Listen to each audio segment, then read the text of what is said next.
At Rover, our team take the performance of our mowers personally. Every time you fire up your Rover mower, we know it's about your lawn looking great.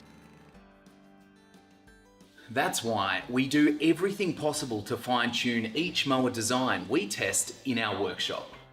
We start by using computational fluid dynamics analysis.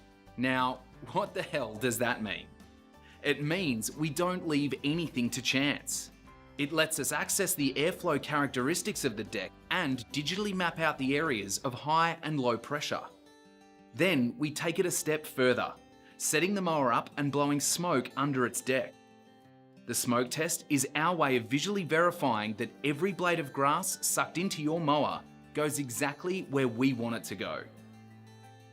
What does all this mean to you? It means optimized airflow that fills the catcher to the max. Plus, each clipping gets circulated longer, and that means finer mulch as the blades cut the grass more times. Now, how do our mowers stack up?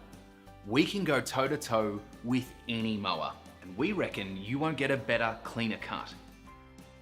Why do we put ourselves through all this? Well, it's like your garden. It's just a matter of personal pride. Rover mowers are engineered for durability and designed and tested for the ultimate in performance and reliability, which is why we can offer an industry-leading 5+5 warranty. Not that you'll need it. Rover, a gardener's best friend.